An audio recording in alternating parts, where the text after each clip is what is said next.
Hello, everybody. Welcome to the Broken Brain. This is our Thursday dive into history. That's right, Thursday Thistory. I'm your host, of course, Dwight, here with you as always. The deep dives into the history of mental health, psychology, and other stuff is available each Thursday in full to members of the Patreon. You supporters get the whole entire thingy. Everybody else gets the first bit. Sometimes it's about a third, sometimes it's about a half. You never know unless you hear the whole thing. And this month, we're diving into history of some of the Black pioneers in psychology and the history of psychology, undertaught, underreported, many of them, as is often the case when it comes to Black history. Today, I'm going to be talking about Dr. Solomon Carter Fuller, who was an early psychiatrist, neurologist, and made some game-changing discoveries and was part of the wave of change when it came to understanding Alzheimer's and the effects and the ways that interacts with us. So real quickly, before we get into that, I want to give you a quick plug for the highlighted charity this month, which is the Lavender Project, which is a queer-led and volunteer-run nonprofit providing educational resources, political advocacy, legal services, safe spaces to underserved communities, in particular Black trans Americans. Go to lavenderrightsproject.org to learn more about this really impressive organization. And now let's get into Dr. Solomon Carter Fuller, a medical doctor, neurologist, psychiatrist, and pathologist. Also, professor, training many doctors who were going to come at the time, which was really, really pertinent because of his groundbreaking research. Dr. Fuller was born way back in 1872, in August 11th of 1872. He was born in Monrovia, Liberia. He was the son of a father who had been enslaved in the United States and then had traveled to Liberia. Many people are not aware of the history of Liberia. It's worth a whole deep dive all on its own. But beginning in around 1820 and continuing into the later part of the 19th century, about 15 to 20,000 people who had been free from enslavement, Black Americans who were enslaved, migrated to Liberia and created a very tight-knit community there known as Americo-Liberian. And the settlers were called that as well, Americo-Liberians, who they put together the culture, the laws, the entire society. It's a fascinating look into history that, once again, is not talked about very much. I don't know about any of y'all. I didn't learn about it in elementary school or junior high school or high school years or any of those things. I didn't learn about it till I read about it myself. You could say that's often the case with a lot of interesting history, but I think obviously we see that, and that's why we have in February that we focus on Black history and learning some of these important things. So anyway, I'd encourage you, go check into that. There's lots of interesting things that happened in Liberia. But for today, the most interesting thing that we're going to talk about was Solomon Carter Fuller being born there. His father, also Solomon Sr., worked in a planting and raising coffee, was also an official in the government of Liberia for some amount of time. His mother, Anna, was the daughter of doctors and medical missionaries. So there was a history of medical care that had existed in his family. Fuller went to study. He studied in the United States, and he also studied in Munich, Germany. He obtained a medical degree. He got a specialization in psychiatry, and then spent most of his life working in Westborough, Massachusetts, and teaching as a faculty member at Boston University School of Medicine. His real expertise, he studied obviously psychiatry, medicine of the mind and the brain, regular general MD, but also his real thrust of his work that made the biggest difference to the mental health and medical field was his specialty in pathology. Pathology is, of course, the study of disease, of the causes, of the dynamics, and the different parts of disease, and understanding that. Boston University was open and inclusive to students of all races and genders, which was unusual at the time. I mean, look at this, just one generation. And I should say both of Dr. Fuller's parents were enslaved in the United States at one point. So we're talking one generation that went to the first, at least he's recognized as the first black psychiatrist licensed in the United States. So there were some, interesting, intriguing, and things that were being done with a considerable amount of struggle in these early days of freedom.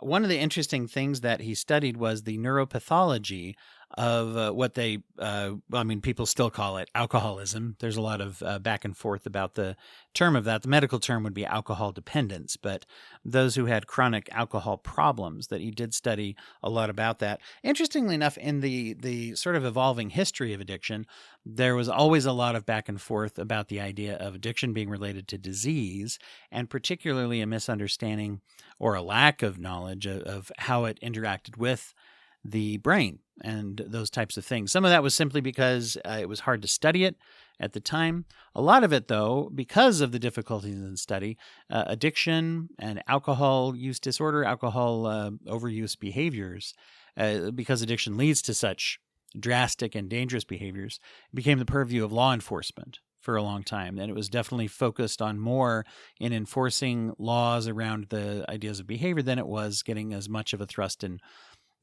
medicine taking the lead there. That is an overly simplistic statement that I just made, but that is basically one of the things that shaped the role of addiction in society. It was also viewed, you had a lot of the teetotaler societies and others who basically view any type of a pleasurable vice as a morality issue.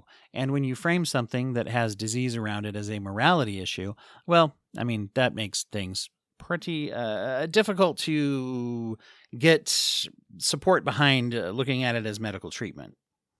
But the thrust of his work that made the most difference and still has influence in the field today was his work with Alzheimer's, which we'll get into more fully in just a moment. More fully into Fuller and his work. There you go. Those are almost the same word.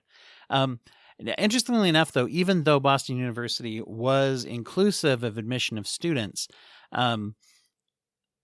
there were, really prominent racial disparities in salary, in being able to be promoted, and basically being able to thrive and survive and move further in the world of academia. So although Dr. Fuller taught for a long time, some of the dates that I found are, once again, somewhere around 16 to 20 years or so. Some show it as low as 13, actually, and then some higher, around 20. But anyway, he had taught for quite a while and then retired and became emeritus status as a professor of neurology at Boston University. He moved into private practice and practiced as a neurologist and a psychiatrist until, throughout his life. He died at the age of 80 in January of 1953. Which, by the way, is probably, a good thing to keep in mind when we look at things, like the American practice of slavery and the use of that. We look at things like the Civil War and bits like that, and the changes that have happened. We tend to look at those things as if they were ancient history. And I think there are incentives for those who would like to forget about things like racist practices at the time, and who may even deny the existence of racial prejudice and racism today to some extent. So for those deniers, it's convenient to think of that as a long, long, long, long time ago.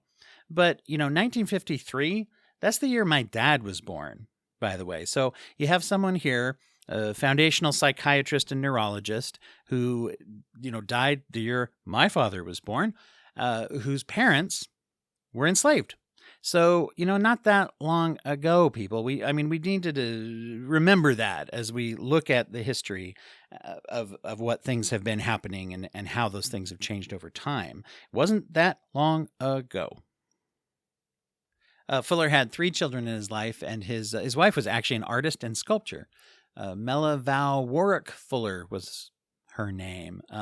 He did lose his eyesight a few years before passing away, and died of diabetes and gastrointestinal malignancy.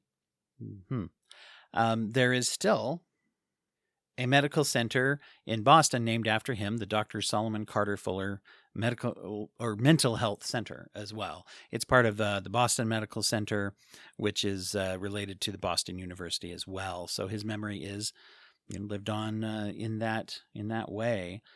There are several articles that I've pulled some different things from as well. Most of the dates that I mentioned, I actually went through the Wikipedia page first, but you can find a couple of different articles. I'll just say before we cut off the free part of the episode here, Recognizing African-American Contributions to Neurology, the Role of Solomon Carter Fuller in Alzheimer's Disease Research, as it is available through PubMed and is written by Hamza Mohammed. Nolani Kirshner wrote an article titled The African American Psychiatrist Who Made Landmark Alzheimer's Discoveries. You can find that by Googling around. It is actually on the U.S. Embassy's website in Georgia. So there you go. That they've got some historical articles up on there, and I was lucky enough to find that. Very informational. We're going to get into how Dr. Fuller impacted the world of Alzheimer's research and worked with some of the foundational experts and how they sort of cracked some information that we still are using and studying today. But unfortunately, this is where we have to bid adieu to those who are joining us on the general feed. I hope that you've enjoyed this portion of Thursday Thistory, and now we're going to move on for just you patrons of the show only. So thanks, everybody.